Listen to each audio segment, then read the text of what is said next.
I've procrastinated way too long, and today I've got to get started on getting this ready for the Redwood Rally.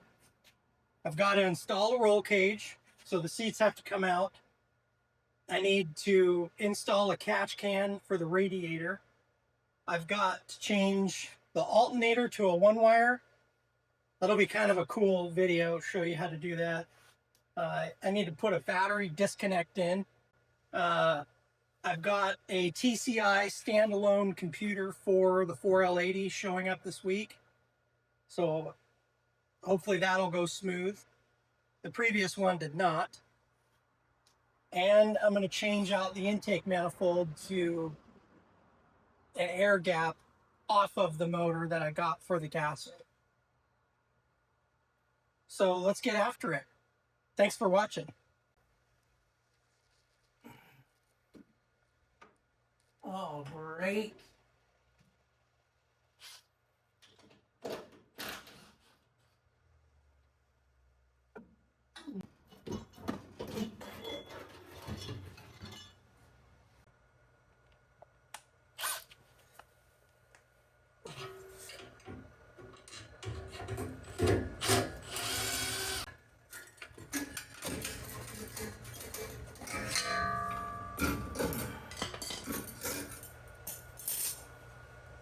Ouch.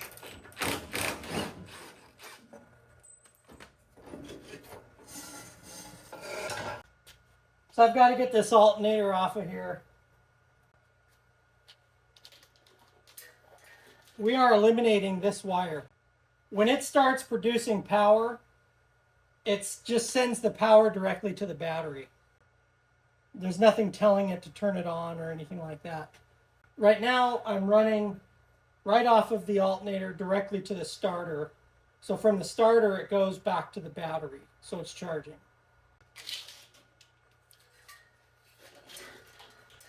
This stuff is horrible. I hate it. I use oil rope. I'll show you the difference.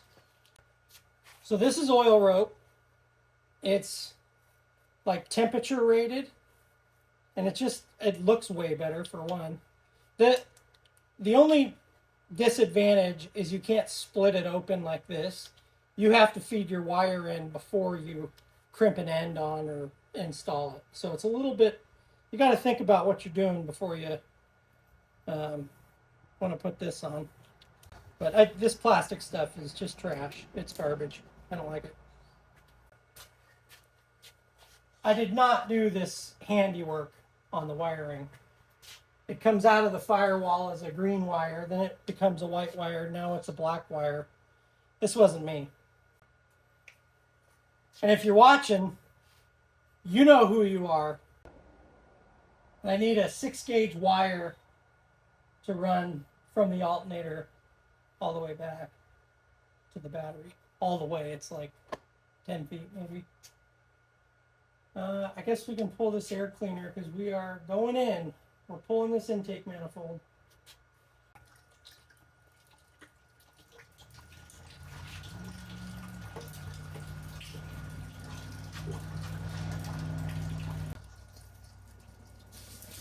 Oh.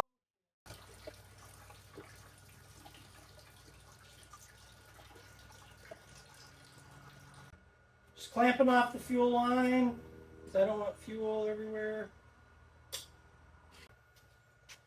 I'm going to pull the distributor, so I'm putting a zip tie around the wires that come this way and the wires that go that way because I don't like figuring out the firing order.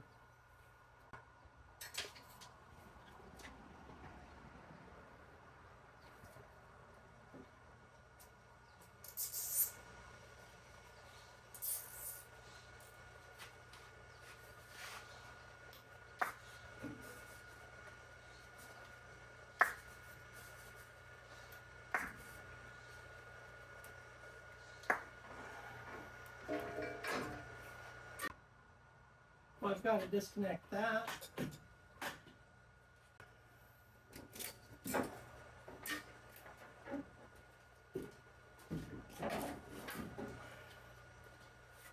See, I got my driver's side, passenger side. Before I go pulling any more hardware off this car, I'm going to plug the hole for the distributor.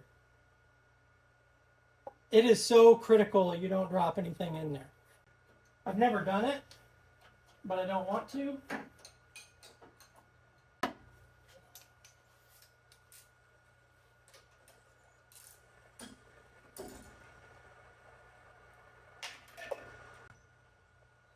I'm just going to take this and pour the gas out.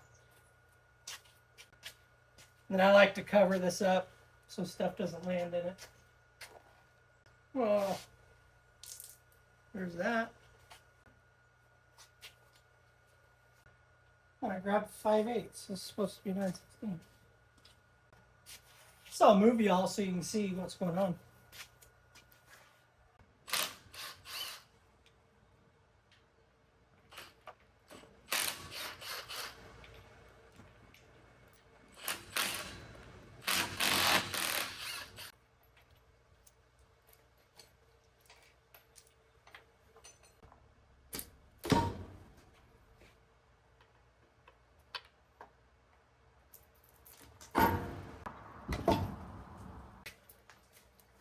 Oh yeah, it's heavy.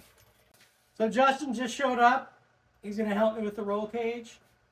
I just made a rookie mistake. The truck's jacked up, so it's angled backwards and water just ran down into the motor. So I'm gonna have to change the oil. I think I was gonna do it anyway, but I wasn't planning on doing it. Those cast iron intake manifolds are heavy. I don't think I'll be reusing that on anything. But it's off. I'm going to clean this up. Then I'm going to pull the other one off to make sure that it's going to fit this. Make sure the ports are correct. So I just took the bolts out of the alternator.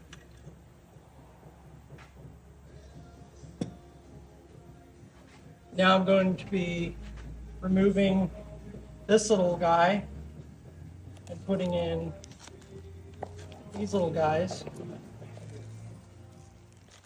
So it'll just be a one wire. Well, that's what it should look like when you have the kit installed.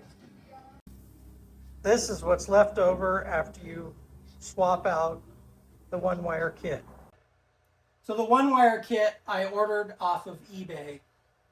It was really cheap.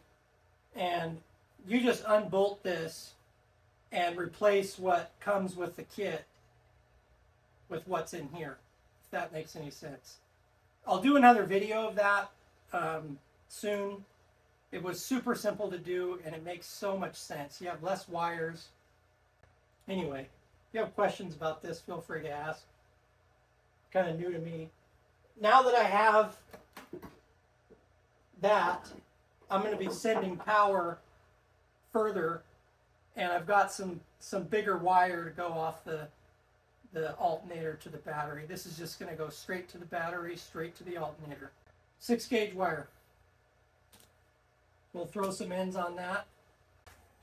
So I'm going to whip up the wire for the alternator going to the battery.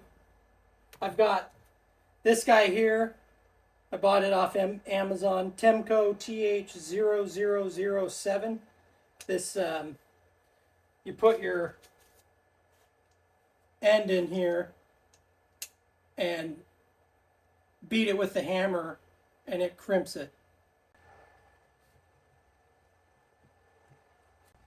Starting to feel like fall, which isn't a bad thing. I have had it with mosquito bites. Oh yeah. See how that just sits in there nice and this housing, it's like perfect. You always want to make sure you put your shrink tubing on there. Well, this one would slide right over, but sometimes you don't have that option. I'm going to put that on afterwards.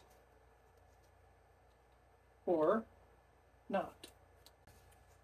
I always set this up on the vise because it changes the tone when you when you start beating on it. When you like where it's at, you grab your hammer. Now we've got this crimped end. It's not coming off there. We're going to slide this shrink tubing on there. You don't have to get it too hot. You got to get it just hot enough. Perfect. This is the end that's going to go off the alternator. And I test fit this before I put it on here. You want to make sure you do that before you put an end on, because you can waste some ends, end up having to cut your wire. But like if this was my bolt going to the battery, which I don't know if this is going to be it yet, you'd want to make sure it's 6 gauge. This one is 6 gauge, so this would fit, and then this fits. Then you would go ahead and put it on. I'm going to bolt this up to the alternator, fish the wire where I want it to, and then mark where I want it to end. So I don't want it to be too long. I don't want extra wire down there that could get caught up in the drive shaft while I'm doing burnouts. So I just verified this is the size bolt goes into the side of the battery. So, and I took my battery cable from the alternator up to the battery and marked where I want to cut it. So now I can cut it.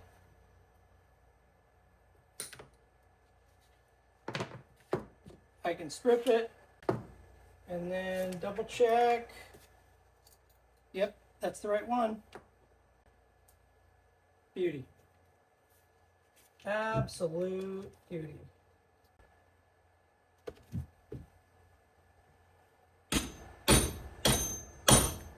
Shazam! We got 2 ends.